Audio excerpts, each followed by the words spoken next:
Hello friends, welcome back to my channel. तो आज मैं आपको बताऊंगी कि आस्तीन काटने में परेशानी आती है। जो बिगनर्स होते हैं उनको आस्तीन काटने में परेशानी होती है। तो मैं बताऊंगी आपको कि किस तरह से हम ब्लाउज से नाप लेके, आर्म होल का नाप लेके किस तरह से हम आस्तीन काटेंगे, किस तरह से नाप लेंगे और आस्तीन काटेंगे। तो आप इस वीडियो को शुरू से एंड तक ध्यान से देखिए, समझ में आएगा। तो चलो शुरू करते हैं। तो जैसे हम आस्तीन की पहले लंबाई लेते हैं, तो सबसे पहले हम लंबाई लेंगे आस्तीन की। तो यहाँ पे हम टेप रखेंगे इस तरह से, शोल्डर के पास से जो हमारी आस्तीन जॉइंट है यहाँ से। तो यहाँ पर हम इस तरह से टेप रखेंगे और देखेंगे कितनी लंबाई है आस्तीन की। तो ये 4 इंच है, 4 इंच लंबाई है इसकी। तो हम पहले इसका नाप लिख लेते हैं।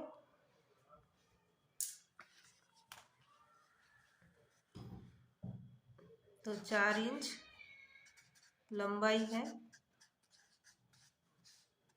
4 इंच लंबाई है। अब हम इसकी गोलाई नापेंगे।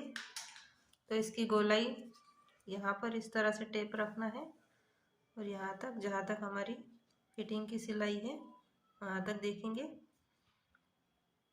तो ये 6 इंच आ रहा है इस तरह से। तो हम 6 इंच 6 इंच गोलाई है इसकी, इस तरह से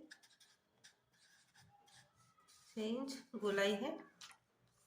अब हम आर्म होल नापेंगे, उसका कितना है। यहाँ पर इस तरह से टेप रखना है और यहाँ तक नापना है, जहाँ तक हमारी जो आस्तीन जॉइंट है यहाँ तक हमको देखना है कितना है।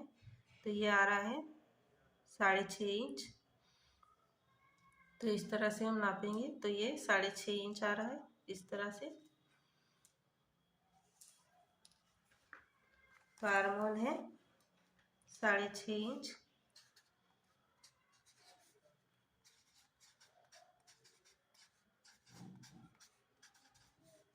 इस तरह से ये हमने लिख लिया है नाप। अब इस नाप से हम कटिंग करेंगे। तो सबसे पहले हम यहाँ पर ऐसा निशान लगाएंगे और इस लाइन को हम सीधा कर देंगे।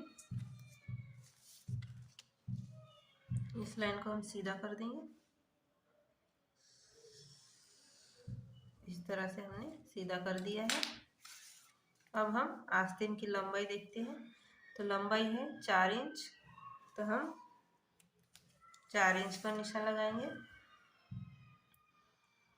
तो यहाँ पर, जहाँ पर हमने ये निशान लगाया है, यहाँ पर इस तरह से हम इस तरह से टेप रखेंगे और एक 4 इंच आस्तीन की लंबाई है। तो उसमें हम आधा इंच प्लस करेंगे, तो 4.5 इंच पर निशान लगाएंगे। इस तरह से 4.5 इंच पर निशान लगाया है हमने। आधा इंच हमने एक्स्ट्रा प्लस किया है सिलाई के लिए।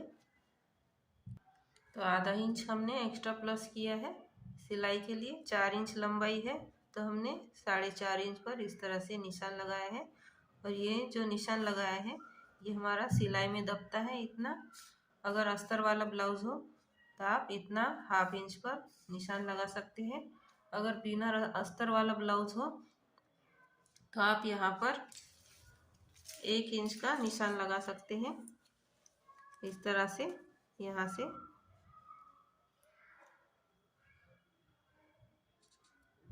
1 या 1.5 इंच पर आप इस तरह से निशान लगा सकते हैं। अगर बिना अस्तर वाला ब्लाउज हो तो आप इस तरह से 1 या 1.5 इंच आप एक्स्ट्रा यहाँ पर निशान लगा सकते हैं। और जितनी लंबाई हो आस्तीन की, यहाँ से हम लंबाई नापेंगे और जितनी लंबाई हो उसमें ½ इंच हम एक्स्ट्रा प्लस करेंगे।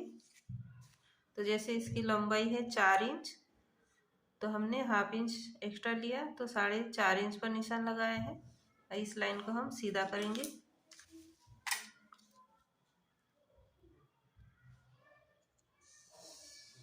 इस तरह से हमने सीधा कर दिया है।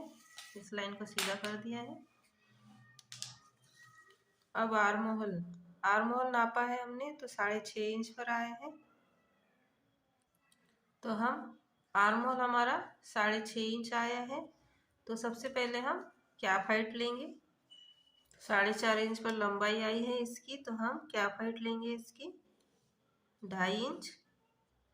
तो हम एक 2.5 इंच पर इस तरह से एक निशान लगा देंगे। ये 2.5 इंच पर हमने निशान लगा दिया है। इस तरह से एक 2.5 इंच पर निशान लेंगे। कैप हाइट का हम 2.5 इंच पर निशान लगाएंगे। अब आर्म होल का निशान लगाएंगे हम। तो आर्म होल जैसे 6.5 इंच है, हमने नापा है ब्लाउज से, तो हम यहाँ से इस तरह से सबसे पहले यहाँ पर हम एक 2.5 इंच पर निशान लगाएंगे सीधा, और यहाँ से इस तरह से हम टेप रखेंगे और इस तरह से इसको हम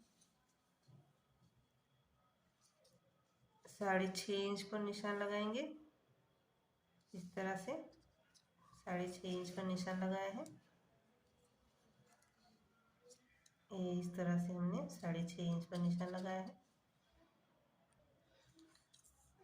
अब गोलाई है आस्तीन की 6 इंच, तो यहाँ पर हम इस तरह से टेप रखेंगे और जैसे गोलाई है 6 इंच, तो हम 6 इंच पर निशान लगाएंगे। इस तरह से 6 इंच पर निशान लगा दिया है। और जो हमने आर्म होल नापा था इस तरह से 6.5 इंच पर, तो हमारी जो गोलाई आई है वो 6 इंच है, तो हम 1 इंच यहाँ पर एक्स्ट्रा निशान लगाएंगे। तो 6.5 इंच है, तो हम 7.5 इंच पर निशान लगाएंगे। 1 इंच यहाँ से हम बढ़ा के लेंगे इस तरह से, और इस लाइन को हम इस तरह से सीधा कर देंगे। इस तरह से सीधा कर दिया है। अब जो हमने गोलाई दी है आस्तीन की वो 6 इंच थी, तो उसमें हम मार्जिन देंगे 1.5 इंच पर 1.5 इंच का निशान लगाएंगे मार्जिन का, और यहाँ से भी हम 1.5 इंच का निशान लगाएंगे इस तरह से, और इस लाइन को हम सीधा कर देंगे। इस तरह से हमने इसको सीधा कर दिया है। अब हम गोलाई का निशान लगाएंगे, तो यहाँ से हम इस तरह से गोलाई का निशान लगाएंगे इस तरह से,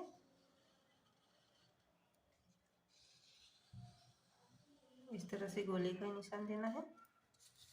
और जो हमने 1.5 इंच, ये 1.5 इंच हमने मार्जिन लिया है, तो यहाँ से हम इसको तिरछे में मिला देंगे। इस तरह से हम तिरछे में मिला देंगे। तो इस तरह से हमने आर्म होल जितना आया है, जैसे आर्म होल 6.5 इंच हमने नापा था ब्लाउज में, तो यहाँ से हमने 6.5 इंच पर एक निशान लगाया था, और उसमें हमको 1 इंच एक्स्ट्रा लेना पड़ता है, तो हमने 1 इंच एक्स्ट्रा ज़्यादा लिया है, तो ये 7.5 पर निशान लगाया है इस तरह से, और इस लाइन को हमने सीधा कर दिया है। और यहाँ पर हम 1.5 इंच मार्जिन का लिया है, और जो गोलाई थी 6 इंच, आस्तीन की गोलाई 6 इंच थी, और उसमें हमने 1.5 इंच मार्जिन लिया है, और इस लाइन को इस तरह से तिरछे में मिला दिया है। तो इस तरह से मैंने आपको समझाया है कि ब्लाउज से हम आस्तीन की किस तरह से कटिंग कर सकते हैं। नाप लेके किस तरह से नाप लेते हैं, पहले लंबाई का नाप लेते हैं, फिर गोलाई का नाप लेते हैं आस्तीन का, फिर आर्म होल का नाप लेते हैं, और इस नाप से हम आस्तीन की कटिंग करते हैं। इस तरह से निशान लगा के हम आस्तीन की कटिंग करते हैं। तो इस तरह से आपको समझ में आ गया होगा कि आस्तीन की कटिंग किस तरह से की जाती है। इन 3 चीज़ों का नाप लेके हम आस्तीन की कटिंग आसानी से कर सकते हैं। तो अब हम इसकी कटिंग करेंगे।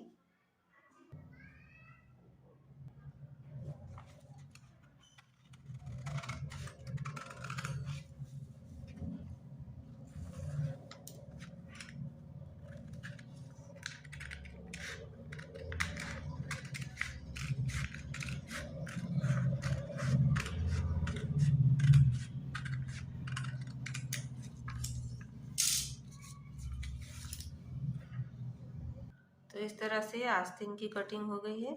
अब हम इसको खोलेंगे। इसको खोलने के बाद हम एक साइड गहराई देंगे। तो यहाँ से हम इसको गहराई देंगे इस तरह से।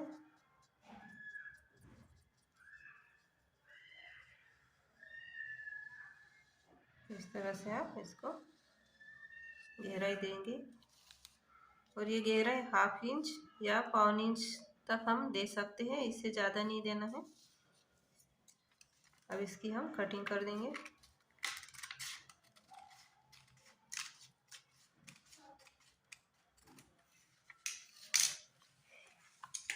तो इस तरह से ये आस्तीन की कटिंग हो गई है। तो इस तरह से मैंने आपको समझाया है। जब हम आस्तीन काटते हैं तो सबसे पहले उसकी लंबाई लेते हैं और उसकी गोलाई लेते हैं, जितनी है उतनी लेंगे। और आर्म होल हम यहाँ पर टेप रख के इस तरह से, जहाँ तक हमारी सिलाई जा रही है आस्तीन की, यहाँ तक हम टेप रखेंगे और नापेंगे कितना आ रहा है आर्म होल, उतना हम लेंगे।